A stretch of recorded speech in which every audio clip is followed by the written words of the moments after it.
তাহলে মরণের আগে, দাফনের আগে তার রূহকে দিয়ে যাওয়া হবে, ভিতরে ফুঁকে দিবে এজন্যে, তার হাবিবের সাথে দেখা করবে এজন্যে। চিৎকার দিয়ে সুবহানাল্লাহ বলেন। মৃত ব্যক্তি মরে গেলে আপনি পাশে বসে কাঁদছেন, সে শুনছে, সুবহানাল্লাহ বলেন। কথা বলতে পারছে না, আপনাকে চিনছে, আপনার কণ্ঠস্বর পর্যন্ত তার মুখস্থ, সুবহানাল্লাহ বলেন।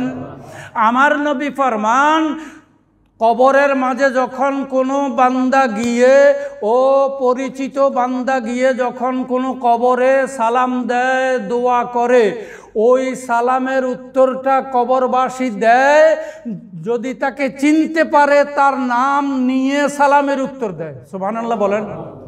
কবরবাসী দেখে এবং চিনতে পারে, কবরের পাশে গেলে কে এসেছে আমার কবরের পাশে, সালাম দিয়েছে আমার সন্তান।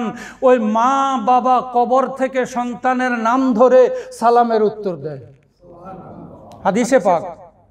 আমার নবী ফরমান, যারা নাকি অপরিচিত লোক কবরে যায়, সালাম দেয়, তার শুধু সালামের উত্তরটা দেয়, কারণ অপরিচিত লোক নাম ধরার কোনো অপশন নাই হেতু সালামের উত্তর কবরবাসী দিয়ে দেয়, সুবহানাল্লাহ বলেন।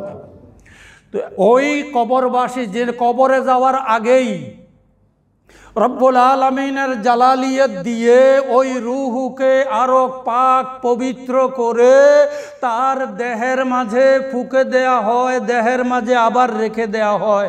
মরণ নাই দুনিয়ার জমিনে, যেদিন সৃষ্টি হয়েছি সেদিন থেকে আমি জিন্দা, এখনো জিন্দা, মরণের পরেও থাকবো জিন্দা, কবরেও থাকবো জিন্দা, রূহ থাকবে জিন্দা, কিয়ামতের ময়দানে হব জিন্দা।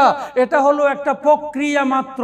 মরণ হলো একটা প্রক্রিয়া, একখান থেকে ইন্তেকাল, ইন্তেকাল মানে স্থানান্তরিত হওয়া, একখান থেকে আরেকখানে যাওয়ার নাম হলো ইন্তেকাল, মরণ, সুবহানাল্লাহ বলেন। তাহলে এটা প্রক্রিয়া, শুধু রূহ কিন্তু জিন্দা। রূহ আমরা আছি, ছিলাম আলমে আরওয়ার আগে, উলুহিয়তের মাঝে কোটি বিলিয়ন কোটি বছর ছিলাম আল্লাহর একান্ত সান্নিধ্যে আলমে, আর এরপরে আসলাম আলমে আরওয়াতে, রূহ জগতে আসলাম, সেখানে কোটি কোটি বছর ছিলাম। এখনো যারা আছে তারা সিরিয়ালভাবে আসতেছে। দুনিয়ার জমিনে আসলাম মায়ের উদরে, তাও জিন্দা, মায়ের গর্ভ থেকে দুনিয়ার জমিনে এসেছি, তাও জিন্দা।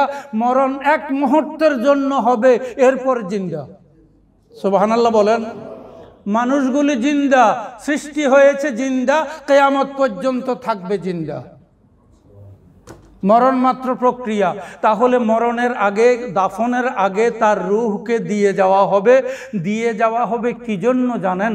আমার নবী ফরমান, এজন্য দিয়ে যাওয়া হবে রব্বুল আলামিনের জালালিয়তের কারণে, রব্বুল আলামিনের ফোকাসের কারণে। তার রূহটাকে জলাঞ্জলি না দিয়ে, তার রূহটাকে জ্বালিয়ে পুড়িয়ে স্বচ্ছ করে ভিতরে ফুঁকে দিবে এজন্যে, তার হাবিবের সাথে দেখা করবে এজন্যে। চিৎকার দিয়ে সুবহানাল্লাহ বলেন।